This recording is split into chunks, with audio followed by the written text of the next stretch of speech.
बहुत सारे लोग ना पेटेंट से डरते हैं। स्पेशली जब मैं फास्ट ट्रैक बैचेस लेता था तो जो बच्चे अलग अलग क्लासेस से आते थे वो बोलते थे सर पेटेंट्स के बारे में बहुत टेंशन आ रही है, पेटेंट्स करवा देना। मतलब वो ऐसे रिक्वेस्ट करते थे कि फास्ट ट्रैक बैच में मैं पेटेंट्स को कवर करूं। तो just to tell you that if you understand the process well, patents act will not be difficult for you, but if you don't understand how it rolls, how the process works, you will probably have difficulties in understanding. So let us try and understand the process. तो चलिए आपके लिए मैं थोड़ा थोड़ा mark करूंगा। सबसे पहले अगर कोई इन्वेंटर है, मान लो किसी ने कोई इन्वेंशन किया, ठीक है, जैसे नागपुर का एक लड़का है, उसने कुछ समय पहले एक पेट्रोल पंप पे वो देखता था कि यार लोग पेट्रोल वेंडिंग मशीन से पेट्रोल भरते हैं, तो वो जब पेट्रोल वेंडिंग मशीन खींचते हैं तो उसमें से बूंद बूंद पेट्रोल गिर जाता है। तो उसने एक नोजल बनाया। वो नोजल अगर आप पेट्रोल पंप की मशीन में लगाते हो तो पेट्रोल एक भी बूंद बहेगा नहीं। अगर वो पूरे हिंदुस्तान में हर पेट्रोल पंप में यूज़ किया जाए तो ऐसा माना जाता है कि कम से कम 100 से 500 करोड़ रुपए की सेविंग हो सकती है। और वो जो नोजल था वो सिर्फ 50-70 रुपए की कॉस्ट है उसकी। वो बीकॉम ग्रेजुएट था लड़का, ऐसा नहीं कि वो साइंटिस्ट आदमी था।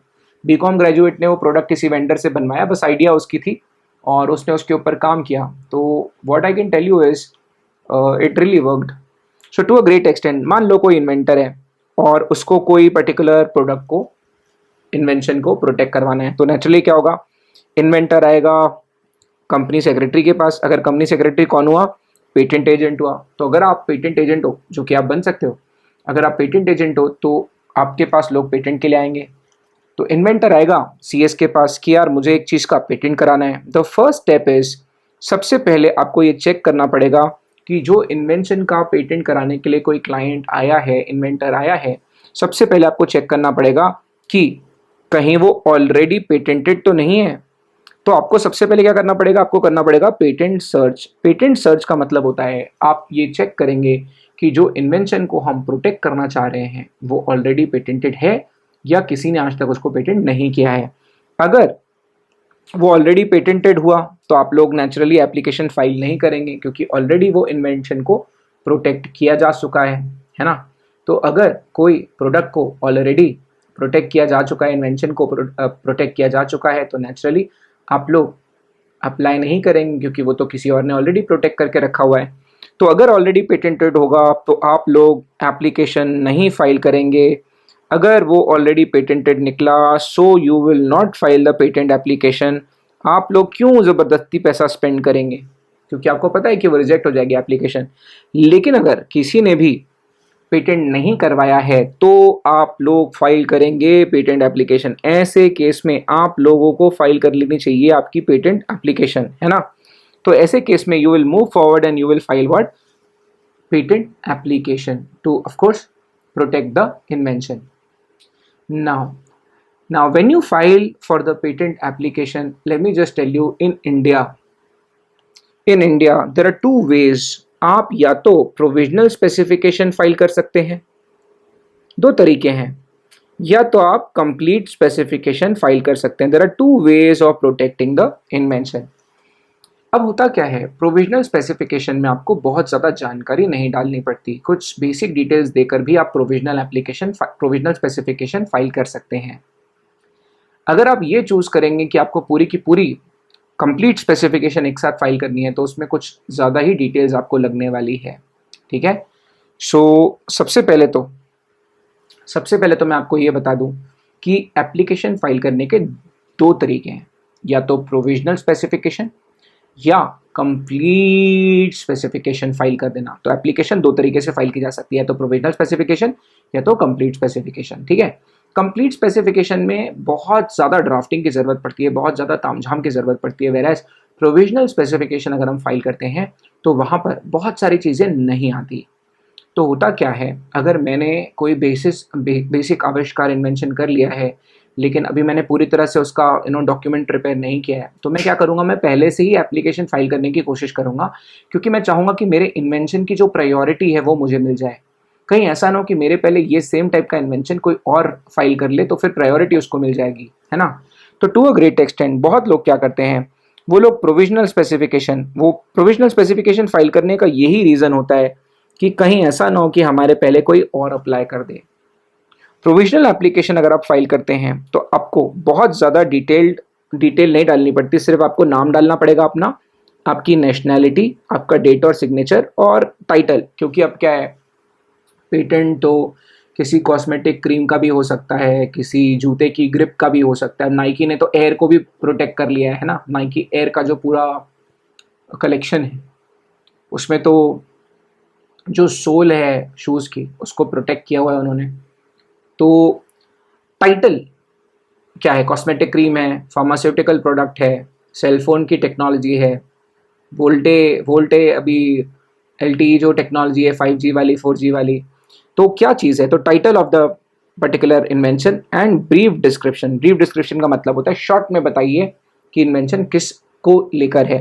तो अगर आप ये डिसाइड करते हैं कि आपको प्रोविजनल स्पेसिफिकेशन फाइल करनी है तो आपको बहुत ज़्यादा डिटेल्स नहीं फाइल करनी होती, आप सिर्फ इतनी भी डिटेल्स डाल देंगे तब भी आपका काम हो जाएगा, ठीक है। लेकिन मैं आपको बता दूं कि अगर आप ये चूज़ करते हैं कि आप प्रोविजनल स्पेसिफिकेशन फाइल करेंगे तो आपको 12 महीने के अंदर कंपलसरी है कि आप विद इन 12 मंथ्स क्या करें, कंप्लीट स्पेसिफिकेशन भी फाइल करें। Within 12 months complete specification has to also be filed. तो कम से कम ये आपको याद रखना पड़ेगा कि प्रोविजनल एप्लीकेशन फाइल होने के with in 12 months complete specification भी आपको फाइल करना ही पड़ेगा, ठीक है। तो कंप्लीट स्पेसिफिकेशन में कौन सी डिटेल्स लगेगी, यहां पर आपको कुछ एडिशनल डिटेल्स लगने वाली है, जैसे कि कंप्लीट स्पेसिफिकेशन आप फाइल करेंगे तो आपको कौन सी डिटेल लगेगी, पहले तो स्कोप ऑफ द इन्वेंशन, जो भी इन्वेंशन है उसका ओवरऑल स्कोप क्या है, आपको स्कोप ब्रॉड रखना पड़ेगा अगर आप चाहते हो कि आपका प्रोटेक्शन मजबूत हो। Technical information about the invention, अगर कोई केमिकल फार्मूला है तो उसका पूरा आपको फार्मूला देना पड़ेगा, अगर कोई दवाई है मेडिसिन है तो पूरा फार्मूला वहां पर लिखना पड़ेगा। What is the best method to use your invention, वो आपको लिख के देना पड़ेगा। और ऊपर हमने ब्रीफ डिस्क्रिप्शन दी थी, यहाँ कंप्लीट डिस्क्रिप्शन आपको देनी पड़ेगी। अगर आप ये डिसाइड करते हैं कि आप कंप्लीट स्पेसिफिकेशन फाइल करेंगे तो यहाँ क्या क्या आ जाएगा, scope of the patent, technical information, best method to use the patent, complete description about the product, ये सारी चीज़ें आपको लिख के देनी पड़ेगी। आप थोड़ा सा दिमाग में आप ये सोचिए कि पूरे हिंदुस्तान में सेम चीज़ का इन्वेंशन बहुत लोगों के दिमाग में आएगा, तो इसीलिए आपसे पूरा डिस्क्रिप्शन मांगा जा रहा है, इसीलिए आपसे स्कोप मांगा जा रहा है कि कल को कोई दूसरा एप्लीकेशन फाइल हो तो वो आपके अगर डिस्क्रिप्शन में चीज़ लिखी हुई है तो सामने वाले को उसका पेटेंट नहीं मिलेगा। तो इसीलिए कंप्लीट डिस्क्रिप्शन लिखना ज़रूरी है, स्कोप आपके पेटेंट का क्या है बताना ज़रूरी है। इसीलिए ही बेस्ट मेथड, टेक्निकल इन्फॉर्मेशन आपसे मांगी जा रही है कि कल को कोई दूसरा आएगा तो उसको हम बताएंगे कि नहीं यार ऑलरेडी किसी और ने करवाया हुआ है। Further let's talk about some more things. एक और बहुत इंटरेस्टिंग चीज़ मैं आपको बताता हूँ। कभी कभी क्या होता है, जब आप पेटेंट एप्लीकेशन फाइल करते हैं तो जो भी पेटेंट एग्जामिनर होगा सरकारी ऑफिस में वो बोल सकता है कि यार आप मुझे इन्वेंशन की ड्राइंग भेजो। उसे अगर समझ नहीं आ रहा है, उसके दिमाग में वो इमेज नहीं बन पा रही, तो वो बोलेगा आप जो भी इन्वेंशन है, अगर कोई मशीन अपैरेटस है तो बोलेगा ड्राइंग भेजिए इसकी। और अगर उसने ड्राइंग मांगी तो आपको ड्राइंग भी भेजनी पड़ेगी और that will be deemed part of the application, उसे हम लोग एप्लीकेशन का पार्ट ही मानेंगे। ये भी हो सकता है कि जो पेटेंट एग्जामिनर है वो आपको बोले कि एक सैंपल प्रोडक्ट भेजो, तो आपको सैंपल प्रोडक्ट भी भेजना पड़ेगा। लेकिन आपको ये बात याद रखना पड़ेगा कि जो सैंपल अगर आपने भेजा तो it is not deemed part of application, whereas drawing is deemed part of application simply because the drawing can be attached with the application, sample can not be attached with that application. तो अगर drawing मांगी देनी पड़ेगी and the drawing will be deemed part of application, whereas the sample will not be the deemed part of application. Okay, तो यहां तक अगर आपको समझा तो नेचुरली इसके बाद प्रोसेस जाएगा आगे, है ना। इसके बाद चीज़ें जाएगी थोड़ा सा आगे, तो लेट अस मूव फॉरवर्ड। तो एप्लीकेशन किसके पास जाने वाली है, pardon me for the drawing, ये बहुत ही खतरनाक ड्राइंग बन गई है। मैं कोशिश करता हूँ इस ड्राइंग को थोड़ा बेहतर करने की। तो ये जो पेटेंट एप्लीकेशन है ये जाती है हमारे कलेक्टर बाबू के पास, पेटेंट कंट्रोलर के पास जाती है। तो just let me make a little normal drawing ताकि आपको पेटेंट कलेक्टर थोड़ा सा अच्छा भी लगे। पिछले वाले क्लास में मैंने उसको विलेन बना दिया था। So let's assume that he is the patent collector. तो एक्चुअली पेटेंट कंट्रोलर जो होता है वो मेन अथॉरिटी होता है। पेटेंट कंट्रोलर जो होता है वो मेन अथॉरिटी होता है हिंदुस्तान में।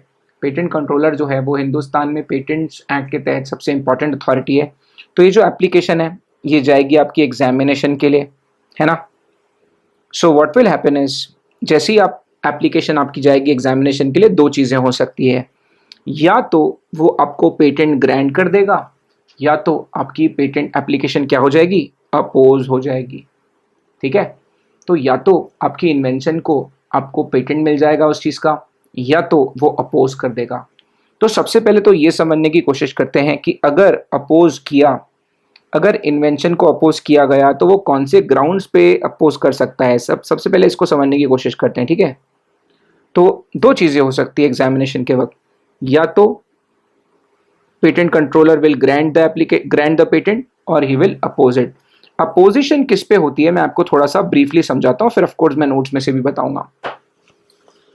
अगर जो चीज़ का इन्वेंशन, जो इन्वेंशन का पेटेंट आप मांग रहे हैं, अगर वो चीज़ को ऑलरेडी इंडिया में किसी रिमोट कम्युनिटी द्वारा यूज़ किया जा रहा है, already it is publicly known in India, आपको उसके लिए पेटेंट नहीं मिलेगा। अगर आपने रॉन्ग सोर्स ऑफ मटेरियल, जो मटेरियल आपने यूज़ किया, अगर आपने रॉन्गफुली वो झूठ बताया है, आपने फॉल्सली आपने बताया है कि कौन से मटेरियल का इस्तेमाल किया गया है, तो पेटेंट ऑफ कोर्स आपका रिजेक्ट हो जाएगा। इसके अलावा ये भी बहुत इम्पॉर्टेंट है कि अगर आप एप्लीकेशन फाइल करते हैं, आपको बोला गया है कि कंप्लीटली आप अच्छे से उसको डिस्क्राइब करिए।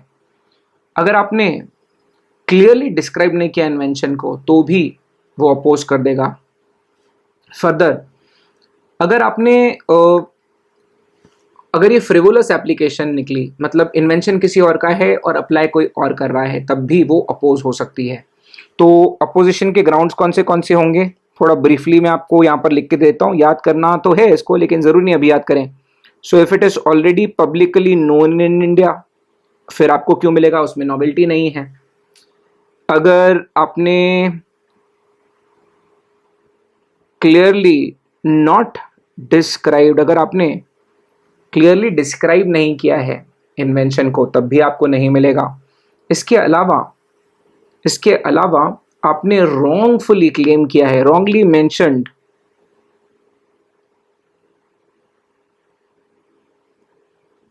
The source of material you have used.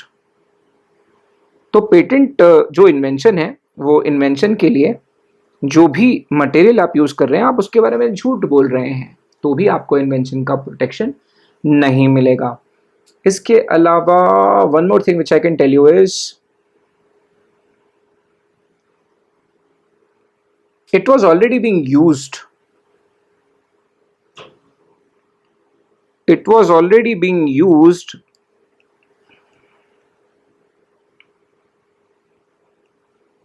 if it was already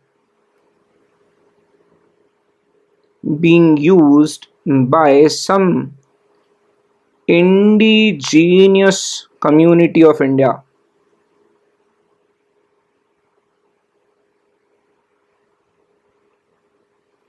तो अगर हिंदुस्तान की कोई रिमोट विलेज में हिंदुस्तान की कोई कम्युनिटी इसे ऑलरेडी यूज़ कर रही होगी, तो भी आपकी एप्लीकेशन अपोज कर दी जाएगी।